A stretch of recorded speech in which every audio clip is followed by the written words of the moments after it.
I just want to say hello. My name's Nick Walterman. I'm going to welcome you formally to this Bloomsbury lecture by Professor Dana Polan, titled Close Encounters of the Third Kind Between New Hollywood and Newer New Hollywood. Professor Polan's lecture forms part of a wider Bloomsbury Lecture Series, and the idea behind all this is just to share all the exciting work that Bloomsbury is publishing with ever wider audiences. The intention is to contribute to all those conversations around the issues that are shaping not only our politics, but our societies and our cultures today, and thus to our ways of seeing the world and envisioning possibilities for it. My role today is really just as a facilitator, so I just want to lay out a bit of housekeeping to begin with. The event is being recorded and will last for 1 hour. It will ultimately appear on Bloomsbury's YouTube channel in the coming weeks. Professor Polan will speak for about 30 minutes, and then we'll have time for a Q&A session after that. We ask that you please save any questions for the end of the talk, and that if you do have a question at that point, that you use the Q&A function at the bottom of your screen, which you'll find the sort of list of controls at the bottom of your screen to ask your question. So that's my bit done. I'm now going to hand over to Rebecca Barden, who is the host of today's event. Please take it away. Thank you, Nick. And I'm Rebecca Barden, the Senior Publisher for Visual Arts at Bloomsbury, and I'm also the publisher of the British Film Institute book list, which is the home of the BFI Film Classics series. And I'm delighted to be introducing our speaker today, Professor Dana Polan. Dana is Department Chair and Martin Scorsese Professor of Cinema Studies at New York University. He's the author of 11 books on film and media, including 2 other titles in the BFI Film Classics series on In a Lonely Place and Pulp Fiction. He's currently finishing a co-written study with Carol Flynn of the classic 60s sitcom, The Patty Duke Show. Dana is very modest, and the bio that he sent me ended there.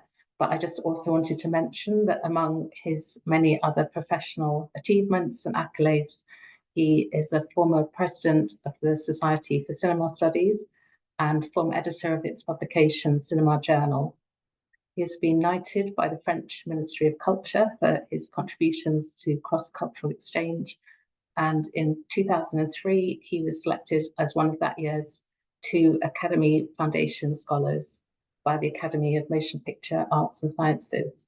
And in his spare time, Dana has provided a number of DVD commentaries, including most recently for Criterion's edition of The Third Man.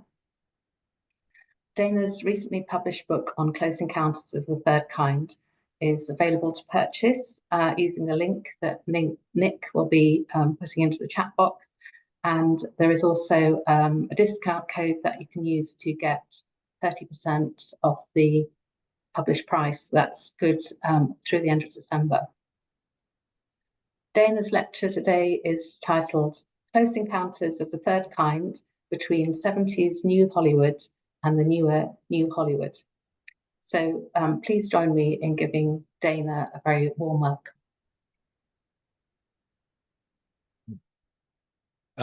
Thank you. You're hearing me okay? Yep, it's going great. Okay.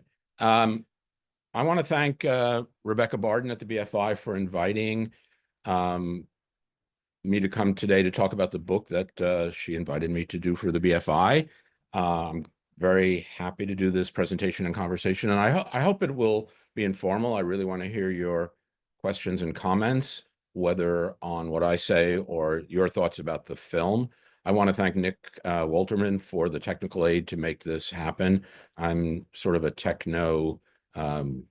techno deficient, so it's very good to have Nick here. And I hope everything will go well with my side of things. And I want to thank everybody who's checked in and is stopping by for this conversation. What I'm going to do is read from some sections of the book, and I'm going to show some images from the book along the way. Most of these are from the film itself. They were done by Genevieve Havermeyer-King. In my department, we have a moving image and archiving master's program. And so she's provided all the technical know-how to do the images. And I think you'll see that they came out great. I'm going to connect my talk to some of the images, and then I just want to show some additional images and talk through those. And then we'll have, as I said, as Rebecca said, we'll have a Q&A. So I'm going to read some sections from the book. I know some of you may not have seen Close Encounters. I think most of what I'll say won't have spoilers. Maybe some of those will be implied, some of the things around the ending. So I'll begin. When Close Encounters of the Third Kind was in production and then in its box office smash release, interviewers overwhelmingly would ask Steven Spielberg a predictable, perhaps too literal question, one that forgot cinematic form and instead emphasized content. Did he, they wondered, believe in UFOs? And depending upon the moment, he might answer yes. Sometimes he would declare himself agnostic. Likely, though, the question was beside the point. What did it really matter whether the director offered belief in his movie's fantastic content? The more pertinent and generally never asked question, maybe because the answer was visible right up on the screen, was, did Spielberg believe in cinema? Close Encounters is an ode to the power of moving images to inspire awe, not only for characters within its narrative, but for we spectators, as the movie's sights and sounds wash over us hypnotically and spectacularly. And maybe in the Q&A we can come back to this, but I mentioned sound because it's very important to the affect and effect of Close Encounters that it was designed early on in the history of Dolby for immersive multi-track audio. And it's a very oral film as much as it's a visual film around cinema. My book takes as its central gambit to argue then that within 70s cinema, Close Encounters is not fundamentally a movie about alien spaceships per se, but it's above all a movie about cinema as an affective force. And there it's obvious that Spielberg is a true believer. It's a movie, content matching form to enact cinematic seduction and display the deep affective powers of an emergent mode of blockbuster cinema. And if you'll bear with me 1 second, I want to show you a first image from the film.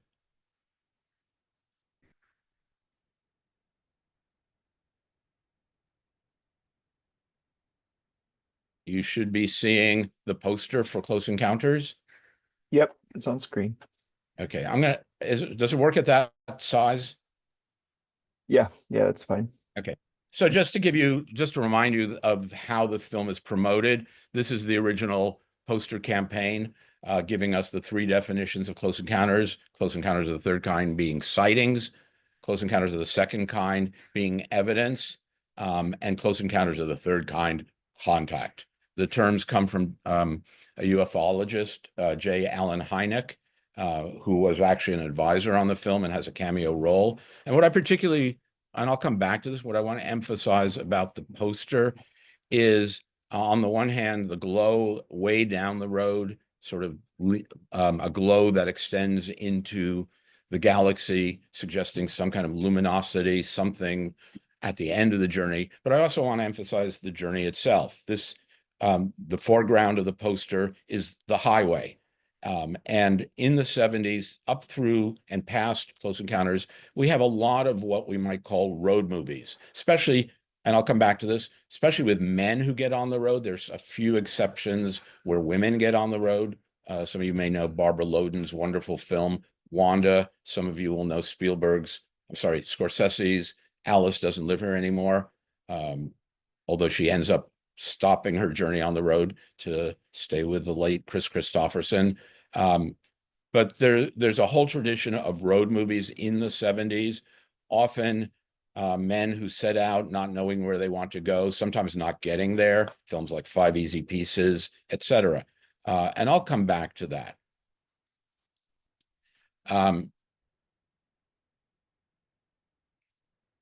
So, 1 second. Towards this end of thinking about cinema and awe, my book covers the cinematic context for Close Encounters of the Third Kind. It looks at other movies. It looks at other movies by Steven Spielberg, It looks at other movies of the times. I was particularly interested in what else was going on in 1977. I talk about fan celebration. Often the fan celebration is focused on technical aspects of the movie's making. So you get things like American Cinematographer devotes an issue to the cinematography of Close Encounters. Cine Fantastique, which is a magazine about science fiction movies, devotes a special issue. And interestingly, the editor of Cine Fantastique doesn't like Close Encounters. He finds its content simplistic, but he admits that it's an achievement in visuals and in special effects. I also deal with filmic aspects internal to the movie, the role of enveloping sound, as I mentioned before, something that I'll come back to, and I think is very much part of Spielberg's cinema, a kind of fascination of looking, and you get lots of shots in Spielberg films of people looking, often before we see what they're looking at. So we see them looking, and then we'll cut to what they're looking at, and it can be dismay, looking at a gigantic shark, or it can be awe, looking at UFOs. And this awe gets in a way integrated into the narrative through something I talk about in the book, which is moments of applause by characters. I saw Close Encounters when it first came out in '77 in a movie theater, and I can attest to the applause in the theater. But I'm also struck by, in the '70s, and you see this with Rocky and other films, and into the '80s, moments where characters, groups of characters applaud action and become a kind of conduit for the spectator who's being told, this is amazing, you should applaud with the characters. Again, going back to the book, in the 1920s, sociologists Helen and Robert Lynn moved to a, by all accounts, average Midwestern town for on-site observations of the effects of modernization on ordinary Americans. The resultant book, which came out in 1929, became a classic ethnography of American everyday life in small-town America. It spawned numerous follow-up studies, even a public television series in the 1980s. To emphasize the generic quality of what they were looking at, the small city or the small town, the Lynns named their volume Middletown. The subtitle was A Study in Modern American Character. Word soon got out, though, including from the town's inhabitants, that Middletown was a stand-in for the actual town of Muncie, Indiana. Sorry. Are you seeing? Sorry. I think you've stopped sharing, Dana, so you might need to start sharing again. Okay. Okay. I'm sorry. That's all right. Yes. So Zoom.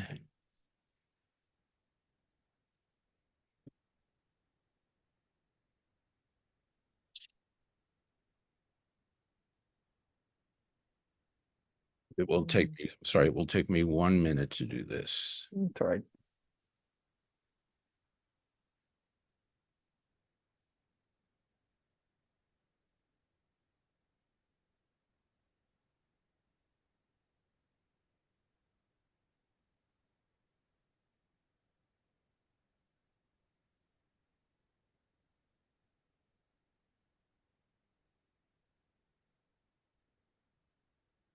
You should now have an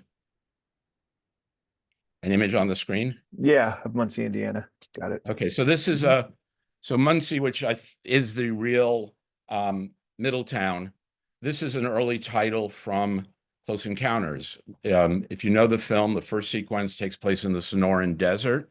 The second sequence takes place in an Indiana control tower or control center for the airlines. And then we go to the third section, which is introduced by this title, Muncie, Indiana. The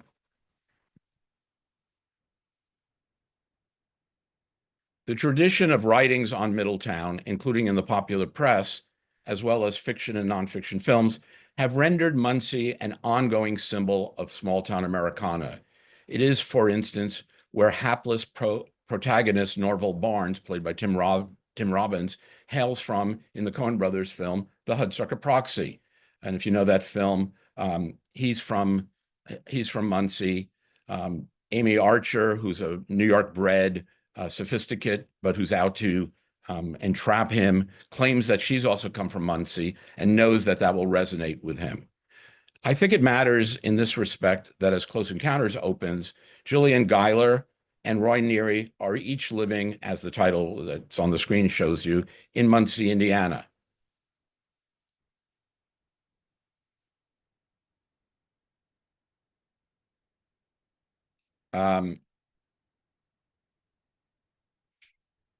The title comes up over Gillian's farmhouse, but it's Roy who's living in suburban Muncie, and the film resolutely becomes his story as soon as he comes on screen.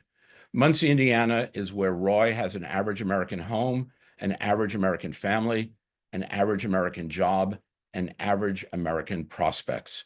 These all symbolize to him, even before he has his alien encounter, the dead ends of conventional existence. Once he's dazzled by the incandescence of the UFOs, and it's a brightness so strong it actually burns him across his face. Once that happens to him, Roy turns his back on family, home, and job, and lights off in search of transcendent meaning. In Middletown, the Lynds had argued that close-knit Middle American traditions of church, schooling, and family were unraveling under the seductions of modernity. Radio was beaming into the home to broadcast opportunities beyond domesticity. The automobile was enabling movement away from home life, and the movies visualized escape from home via dazzling promise of new worlds of glamour beyond middle-class solidity and stolidity that increasingly seemed suffocating and stultifying rather than inspiring. So the small town as a trap, modernity as an escape. Now, I'd like to believe that the Middletown reference in the choice of Muncie was intentional, but I can't be sure for the case of Close Encounters. For what it's worth, I talked to the movie's co-producer, Michael Phillips, and he told me he didn't remember how Muncie came to be the name of the town, but he thought that it resonated Middle Americanness. It sounded average to him. Whatever the case, in depicting conventional American life under attack by modernity, Close Encounters shares with the book Middletown a recurring conception of mainstream middle-class America and its visible limitations that become all the more evident when they're assailed by promises of change. Both Middletown and Close Encounters are about job precarity. They're about accumulative clutter in American homes. They're about failure to mentor one's children. They're about marriage as a fraught process filled with misunderstanding. The Lynn's description of the Middletown housewife stuck at home could well apply to Ronnie Neary, played by the recently departed Terry Garr. They claim that the Middletown housewife is emotional, easily hurt, largely incapable of facing facts or doing hard thinking. And there's a kind of sexism to that description. And I think there's also a sexism to the way Ronnie is often portrayed in Close Encounters of the Third Kind. Both Middletown and Close Encounters narrate centrally how job precarity for working class men, along with fraught family precarity, the risk of domestic and alienation, foster vulnerability to the new temptations of life possibilities that derive mysteriously, yet temptingly, from beyond. In Middletown, these glimpses of new potentials from beyond come from movies or magazine ads or radio broadcasts. In Close Encounters, they derive from the dazzling, seductive spectacle of spiritual encounter out on the road, as we saw in the image I showed you. So you have a series of films about men going off, as I mentioned, not very many about women. And interestingly, the exceptions sort of prove the rule. In Wanda, she's stuck in freeze frame at the end of the film. In Alice Doesn't Live Here Anymore, she gives up her dream to stay with Chris Christopherson. One film that does show a woman successfully getting on the road, also from 1977, is You Light Up My Life, about a woman who's trying to make it in the music business, and we see her on the road literally at the very end of the film. There's a film about a woman getting on a road from 77. Some of you may know of Bobby Deerfield, but the title actually is the male character, and the woman is a hitchhiker who gets into his car on her way to dying. So the woman as excluded from the male adventure. Roy in Close Encounters turns away from domestic cares to be enveloped in the aptly named mothership. The turn to fantastic escape is a turn away from worldly responsibility. Along his journey, Roy not merely abandons children and spouse, but he also seems for a while to step outside of marriage. He bonds with Gillian, who has also had a close encounter. Gillian initiates their connection pretty much by showing off her body. She opens her shirt widely to let him see her UFO burn. Later, they share a deep, passionate kiss as he goes to the mothership, as if only a man can take this journey of discovery. Now, showing off a burn, opening your shirt to show that might not seem sexual, but both the screenplays by Spielberg and the novelization, signed by Spielberg, but actually written by a ghostwriter, make clear the sexual subtext. An AFI poll by popular audiences may have found Close Encounters to be the 58th most inspiring of American films, yet the movie firmly rejects some pretty entrenched American values around family, home, and marriage. As one female viewer told me, if I were the wife, I would have bought him a one-way ticket on that UFO. Or as another exclaimed, she would love a sequel devoted to all the therapy that the abandoned Neary kids would need once their father left their lives. My friend Peter Kramer, who's also a BFI writer, suggests that E.T. is that sequel insofar as we see a wife with 3 kids whose husband has left her. I'm going to show you some additional images from Close Encounters.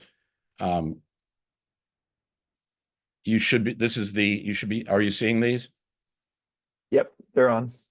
All right, so this is the Gillian showing off her body to Roy. This is the next step in their relationship. They hug at a railroad station, and then as he leaves to go on his adventure, they actually share a kiss. This is Roy heroically going on a male adventure, the glow of the lights behind him. This is Gillian approvingly watching him go off to his male adventure. This is Ronnie, the wife who's incapable of understanding Roy's desire to go off on a male adventure.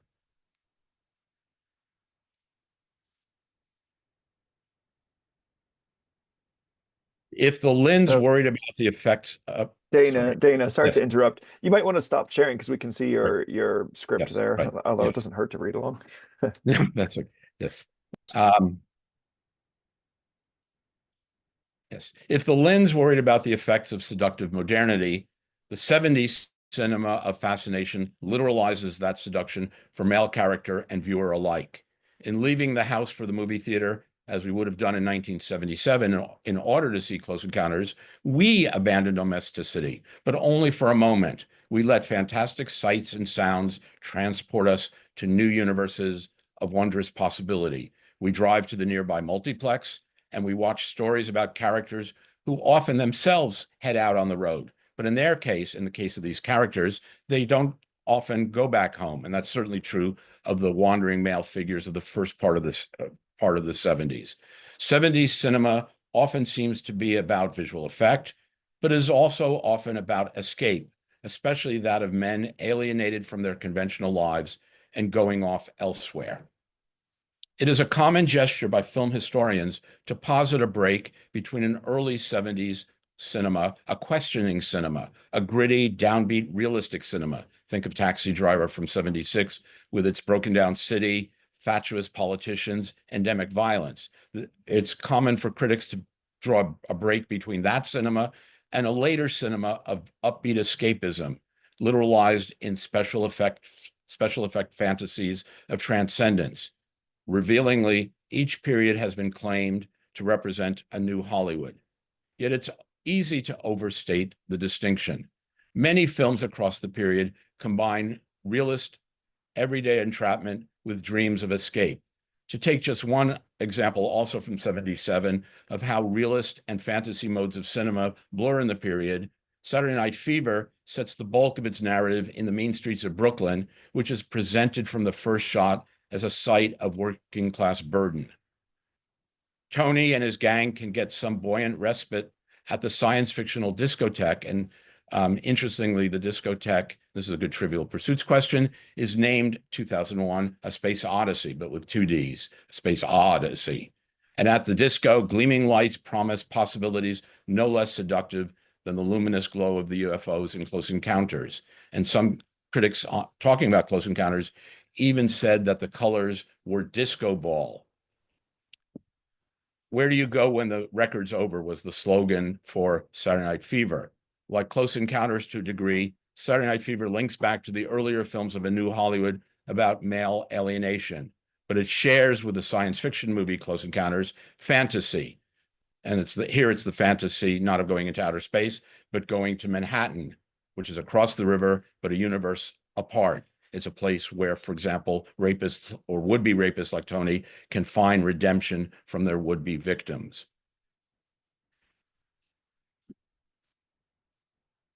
Key to citing Close Encounters in the context of 70s New Hollywood is the revealing fact that the first draft scripts came from Paul Schrader, soon after he won acclaim for his screenplay for that key work of 70s New Hollywood, Taxi Driver. In fact, Taxi Driver and Close Encounters shared the same producers, Michael and Julia Phillips. Few screenwriters took the alienated anti-hero to its New Hollywood extreme as Paul Schrader. His scripts and then films he started directing, like American Gigolo, center obsessively on men trying to live by their own masculine code, but finding conventions and social pressures threatening to derail their existential personal projects. Most of those who worked on the released version of Close Encounters suggest that Schrader's scripts went in very different directions than what Spielberg started to want for his movie. And Schrader himself, in interviews, treats his efforts as ignored or abandoned. And if you want in questions, I can talk about the Schrader scripts. In one version of why Schrader's scripts were rejected, the Phillipses have evidently worried that the dark reputation of Taxi Driver might work against the upbeat fantasy of Close Encounters. Spielberg himself strongly suggests in his interview that he always had intended to write the script and put writers like Schrader on the project just to see what they would come up with. As Spielberg puts it, I was originally going to write a screenplay, but I did just a treatment. In order to keep a fresh idea exciting for me, I like to put on it somebody right away, even if they come up with something that's not exactly what I want. It's nice to see a first trial and find out why it's not working. Unquote.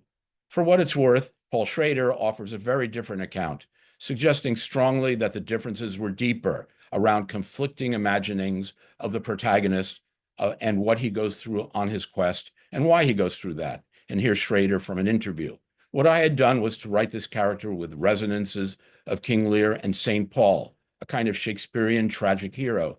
And Spielberg just could not get behind that. I said, I refuse to send off to another world as the first example of Earth's intelligence, a man who wants to go up and set a McDonald's franchise. And Steven said, that's exactly like the guy I want to send.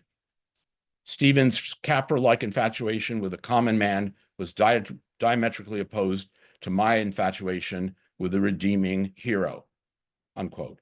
Speaking to me just around the time of Spielberg's autobiographical movie, The Fabelmans, and this was a quick phone call I had with him, Paul Schrader offered me this trenchant conclusion to his efforts to craft a Close Encounters screenplay. And I paraphrase from what Schrader said to me.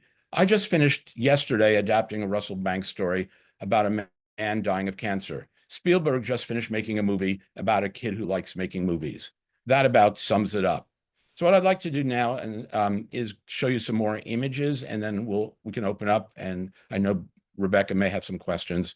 So I'm going to share screen, bring up my images. Are you seeing the images?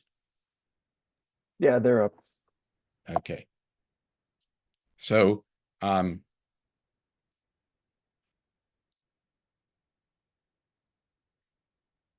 so this is that sense of awe I talked about. We see in Spielberg films characters look. This is towards the end of the film, and only then do we see what they're looking at. This is the ending of Five Easy Pieces going off into an unknown future. Here we see a good shot that blends earthly reality and the luminosity of the UFO. Something I talk about in the book, very 70s, is the use of lens flares, moments where light creates a flare in the image, and here you see this with one of the aliens. Here's another shot of awe from Francois Truffaut on the left, Richard Dreyfuss on the right. Another shot of awe. This is that awe, awe at something scary. This is the sheriff in Jaws. Another shot of an awed figure. Now, interestingly, this is from Gillian's point of view. We see her look. She goes, "Oh my God." And then we cut to what she's seeing, which is Barry in the doorway of the house with the UFO gleaming from beyond. This Spielberg claims is his favorite image from Close Encounters. Just to give you a sense of the visual style of Close Encounters, Vilmos Skizman, the cinematographer, likes these shots of characters in silhouette. Here they are coming off the UFO with light glowing behind them. We saw that also with Roy going into the spaceship in the image I showed you earlier. This comes after a shot. Gillian and Roy are in a car. They're driving. They come to a screeching halt. They look off frame. They have that awe on their face. And then we cut to them climbing this embankment. The camera soars up with them to show them the mountain, Devil's Mountain. I'm going to show you my favorite picture from the book. This was an ad from the 60s, also showing Devil's Mountain, sort of men, masculinity, and big mountains. This is an example of what I was talking about before, a scene of characters in the film applauding. This is Roy building a model of that mountain we just saw. And what I talk about in the book is the extent to which we see different scales in this image. So there's the large scale of the cinema frame. The film was filmed in Panavision. We see the small frame of television, and between them, we see the model. So it's playing on what television can reveal, and all through the film, we see television, but it's also emphasizing a kind of superiority of cinema over TV. It's not accidental that a film director plays the director of the UFO project, Francois Truffaut. And here you see a shot of him with a camera. He's a kind of director, although he's trying to direct a reality that he can't anticipate. What are these UFOs going to do next? I'm going to go back out of that, end my screen sharing.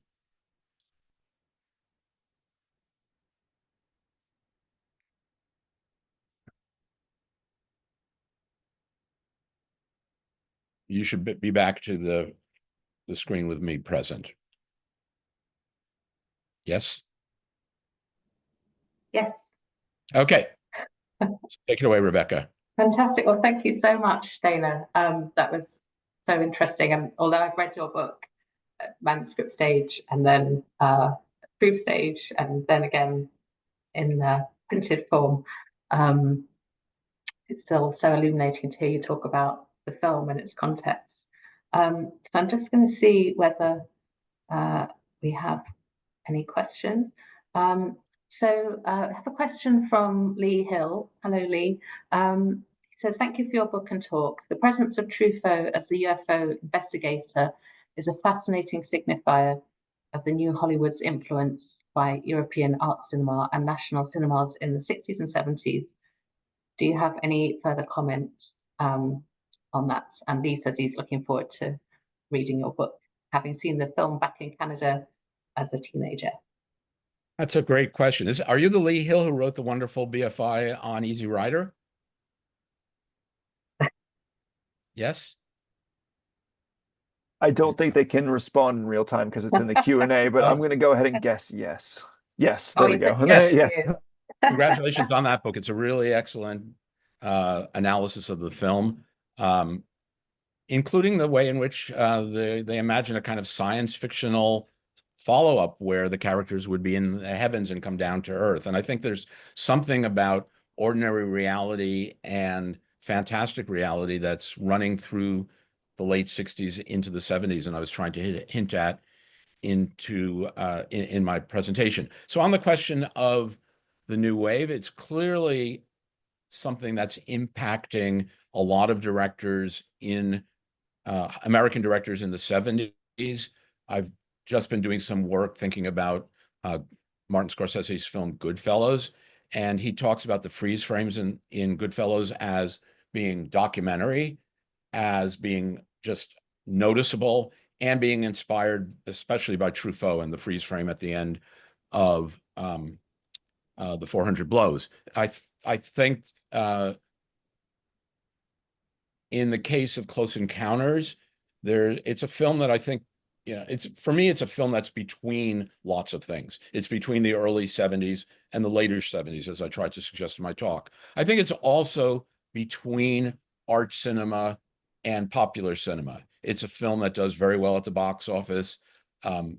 Non-film scholars love it, but it also has aspects of it that can appeal to film scholars. One is, and this is, I think you also see this in a way in new wave directors, is a set of allusions. There's scenes that reference other movies, sometimes directly at the beginning of the film. Roy and his family are about to watch the 10 Commandments, although Ronnie, being always the killjoy, says, we don't have time, it's a long film. And he says, we'll only watch 5 commandments. And then that becomes incorporated into the plot of the film, the idea of going to the mountain. There's also, I have an image in the book, I didn't show it today. Roy at one point slides down the hill, slides down Devil's Mountain, and Jillian, who's further up, has to hoist him up. And the shot is a direct reference, but interestingly, with a gender inversion. It's a direct reference to North by Northwest, where Roger has to do that with Eve Kendall. And I think it's interesting that it is a gender reversal. One of the things I talk about in the book is that like the anti-heroes of the first part of the 70s, Roy is kind of, especially in our world before he goes off on the spaceship, he's a kind of loser. He gets a lot of things wrong, especially about domestic life. He's constantly getting lost in his car, and there's these shots where he has to hold up a map as he's driving. And the fact that he's the one who slides down Devil's Mountain fits that sense of him not being a kind of action hero. And I talk a little bit about in the book about how in the first part of the 70s, very few of the men like Bobby Dupay in 5 Easy Pieces would be action heroes. You're not going to have a Bobby action figure. You start to get that maybe with Rocky. You get it, yes and no, with John Travolta in Saturday Night Fever. I'm getting off the subject of the new wave. I think the other thing, so caught between popular cinema and art cinema, I think by casting Truffaut in the film, Spielberg gains a certain amount of cultural credibility for those who know who Truffaut is. So it's as if he's saying to the aficionados and those in the know, look, I know Truffaut. I'm not just a popcorn purveyor. I know Truffaut. I know that he has this kind of boyish glee in The Life of Children film. One of the films in which he acts is The Wild Child. And Spielberg wanted him deliberately to be an actor in the film, but to be an actor who, in a sense, is taking up a kind of role as director. So I think it's also about giving Close Encounters a certain kind of cultural prestige. It's ranging over European cinema. I hope that answered your question, Lee. Thank you, Dana. And we have a question from Verdahi Hans, and she asks, the portrayal of the aliens in Close Encounters seems quite benevolent compared to many other sci-fi films of its time. What do you think motivated this optimistic depiction? Again, that's a great question. I'm very pleased to talk with Verdahi, who's worked on my books, and I've never met, so that's great. I think several things are going on in the benevolent image of the aliens. Although first thing I would say is, again, as someone who wants immediate affect and effects, Spielberg sort of plays with moments that hint more at the horrific side of the aliens. And what I'm thinking about is the sequence where they come back to Jillian's farmhouse, and it's presented as a kind of horror movie. A number of critics at the time said it was sort of like The Birds. And those of you who've seen the film, you may remember Jillian is out throwing out the garbage, and the sky suddenly darken. The aliens start playing with electricity. They start unscrewing the bolts on the floor. And I mentioned in the book, I showed I showed the film to a lot of kids. I wanted to use kids as a kind of focus group. And each time I would say, there's going to be a scary sequence in the film. And most of them were not scared by that. I think I was more scared than they were. There's one close-up of the aliens telepathically making the screws come up from a vent, and they found that creepy. But interestingly, what scared them was the image of a dad leaving his children behind. But there is this sequence that is handled as a kind of farmhouse under siege moment. So I don't think the aliens are presented as benevolent all the way through. And even up to the end, we don't necessarily know that they're going to be benevolent. There is a minority tradition of benevolent aliens in science fiction in the 50s, and Spielberg acknowledges these. He also acknowledges the non-benevolent tradition. He was very impacted by the Howard Hawks production of The Thing from Another World from the 50s. But he clearly is thinking about films like The Day the Earth Stood Still and It Came from Outer Space, where aliens show up. At first, they're feared by humans, but then they spread an image of world peace. Spielberg is generally, not always, generally, I think, especially through this period in his career, he's generally an optimist. There are things to fear out in the world, like sharks and Jaws, but they can always be surmounted. The threat can be met. And in the case of both of Close Encounters and E.T., what might have seemed a threat turns out not to be. So I think that's part of the tradition. I would say, and here maybe I'm going to have to do a spoiler. So those of you who don't know the film, maybe turn off your audio. If at the very end of the film, Roy goes off in the spaceship, and it's supposed to be a great moment. He suddenly found himself. One of the things for me that's always interested in me is we don't actually know what's going to happen next, and nothing actually suggests that it's going to be great, except that the music is symphonic, except that he seems happy. And one of the things I mentioned in the book are two popular culture texts, one of which directly references Close Encounters, and one of which came out way before Close Encounters. The one that directly references it is Mad Magazine. And with Mad Magazine's wonderful sense of irony, they follow the film with parody up to the end moment. We have Roy saying, I'm going into the spaceship. I'm going to find transcendence. And then when he gets on the spaceship, all the aliens are bickering among each other. And they're saying things like, all you do is spend, spend, spend. You never give me any time. And he's like, oh my God, this is going to be my future forever. The other work of popular culture I mentioned, and I think I would bet it's one of the inspirations for Close Encounters because visually it looks the same, is an episode of The Twilight Zone from 1962 called To Serve Man. I imagine some of you will have seen it. Aliens come to Earth, and when the Earthlings say, what is your goal? They say, our goal is to serve man, and join us, come with us on a voyage into outer space. At the very end, the hero is going up the ramp, just like Roy in Close Encounters, and his assistant comes running up, yelling, the code book that the aliens left behind is not a code book, it's a cookbook. And he understands that to serve man means that they're going to be food for the aliens, and the ramp locks up and he's entrapped. So I see that almost as the other version of how Close Encounters ends. Interestingly, and I'm sure many of you know this, and I talk in the book, I call it the non-ending ending of the film, because we don't really know what's ahead for Roy Neary, just as we don't know what's ahead for, in more negative terms, for someone like Bobby in Five Easy Pieces. The studio wanted Spielberg to shoot footage inside the spaceship, so he did a second version of Close Encounters that shows Roy going inside and seeing the aliens. It's still not an ending because it still is about the ship going off into outer space, and most people don't like the second version. So Spielberg in the 90s did a third version where he took that footage out, added back in footage that he had cut in other parts of the film, and it still has a non-ending ending. I don't see other. I'm sure. Sarah, actually, is related to what you were just talking about. Sarah Butler has asked, what do you think of the recut of the film? Great question. And again, as I said, there's actually two recuts.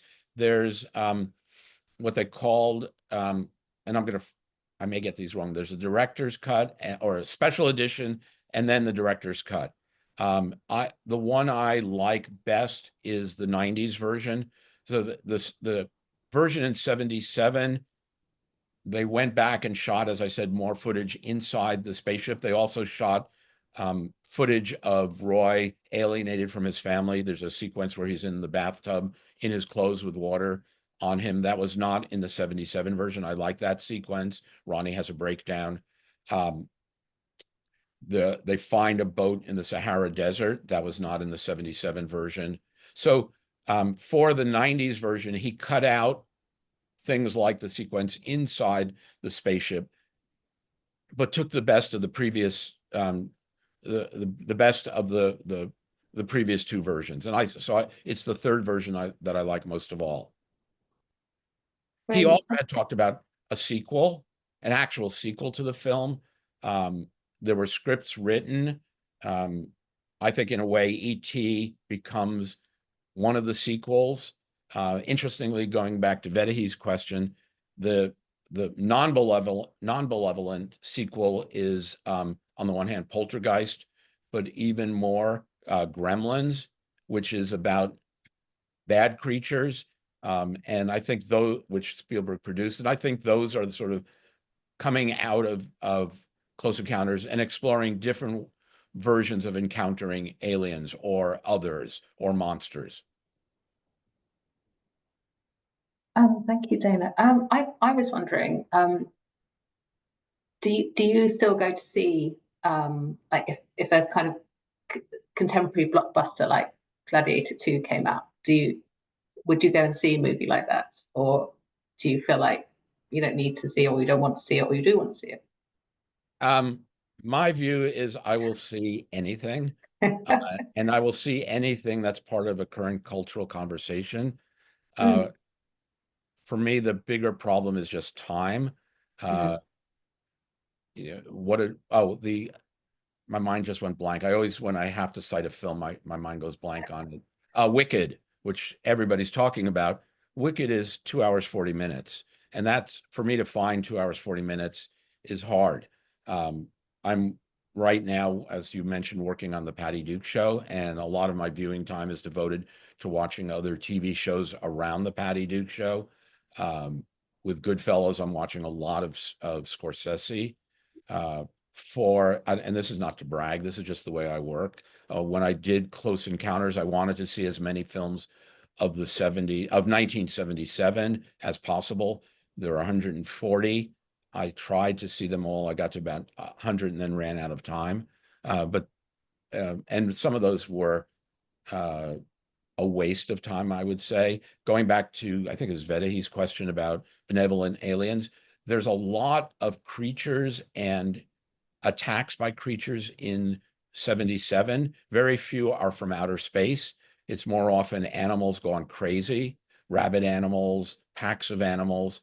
There's a film that I think must be inspired by Spielberg's Duel called The Car, which is about a devil-inhabited car. One of the things that's interesting for me about Close Encounters is that even though it's fantastic, it gives a kind of realist explanation for the fantasy. And I was trying to get at that in that image I showed you of the spaceship coming down and glowing, and we see Jillian and Roy in the lower right corner. It is a film about the idea that aliens or UFOs could come into our world, whereas many of the films about encounters with the monstrous other in 77 give no realist explanation. So it will be things like the devil has taken over the minds and bodies of cheerleaders. So you get a low budget film called Satan's Cheerleaders.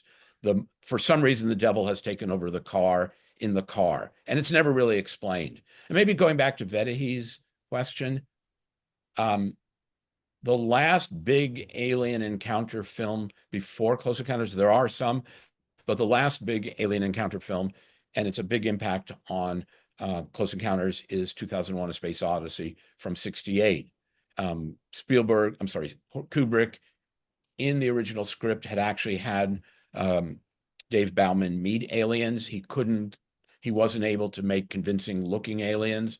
And I think one of the things Spielberg wanted to do 9 years later was say, I now have perfected the technology to create aliens in the film. So trying to outdo Kubrick. But if you take between 68 and 77, again, there's down to earth monsters. There's a whole series of monster baby films like Rosemary's Baby. There are the devil films in 77, like The Car or Satan's Cheerleaders.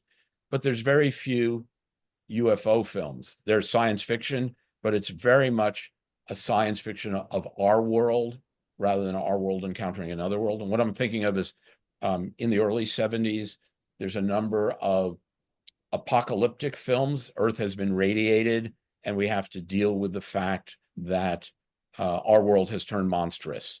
So it can be something like Damnation Alley, where radiation has turned cockroaches into gigantic cockroaches, which is actually a realist thing that New Yorkers experience.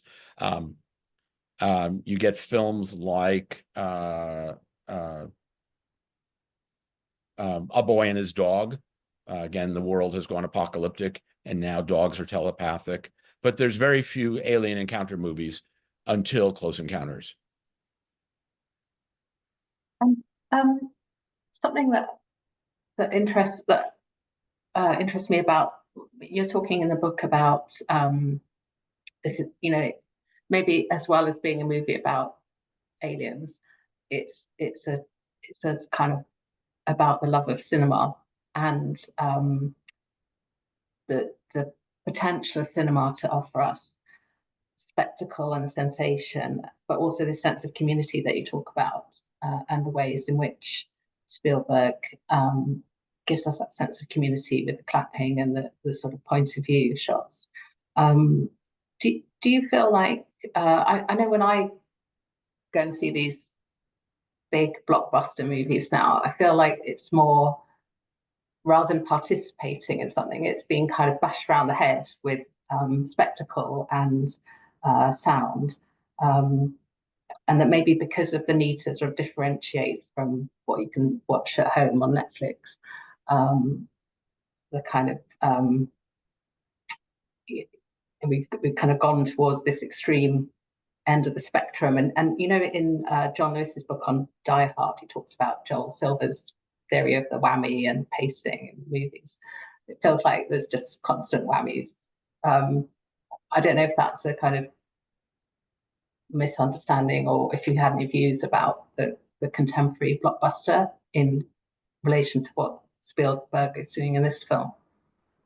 I love that question. I guess I would say several things. First of all, and going back to something I talked about, you drive to the movies in the 70s to see a movie at the multiplex. This is the pre-video age. I mean, it's pre-VHS, or VHS is just right around the corner.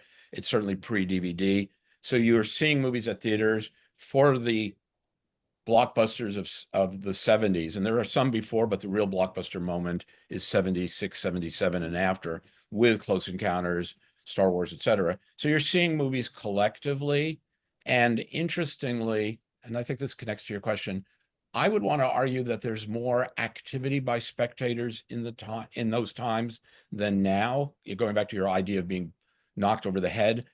A lot of the movies today, there may be moments where you go ooh or ah, or you applaud, but in the 70s, I remember that constantly for blockbusters. And I think that's again why I'm interested in these moments where people applaud in the film.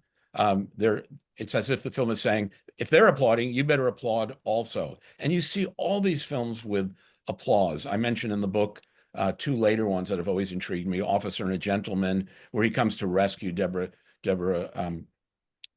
Winger at the factory, and everyone in the factory is applauding. No boss is saying, get back to work.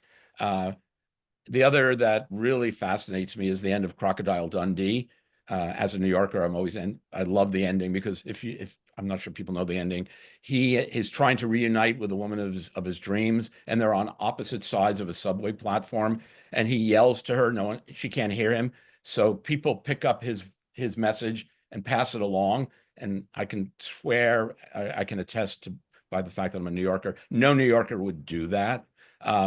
They start, and then all these people realize they need to be together. So they lift him up and pass him over the crowd. And then when he gets to the woman and they kiss, everybody in on the platform applauds. That would not happen in real New York. So I think the movies are trying to create this sense of shared experience. They're building it. They almost the opposite of what John's talking about with the whammy is pauses, moments where you're supposed to go, wow, cool, or giggle or laugh. I think when I saw Close Encounters in '77, the biggest laugh moment was when Roy is in his truck right before the close encounter, and he's just had a car pull up behind him. He's directed it to go around him, and then lights appear behind him, and he directs it again, and the lights, instead of going around him, rise up. And when I saw that, people just roared with laughter and applauded. I actually think movies today encourage a greater passivity. We just watch.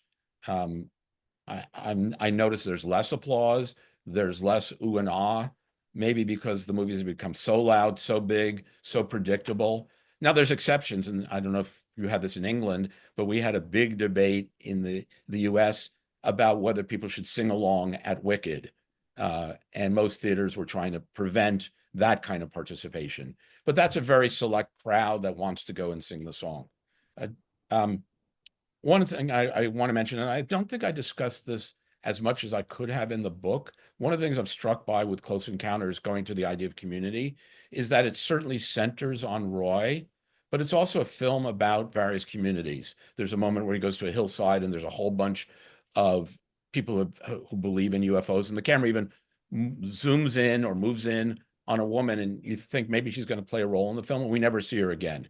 And I think it wants to emphasize Roy's particularity, but it also wants to emphasize he's just one of many. And there's a tension in the film between all of us could experience this, and at the end, every engineer, every scientist, Truffaut, et cetera, are experiencing this. But then it's Roy who gets singled out for some reason. And it's never exactly clear why they pick him out of everybody. And I think that's an unresolved tension in the film, but it is clearly thinking about community. I mentioned the Howard Hawks production of The Thing. I think there's a strong Howard Hawks side to Spielberg.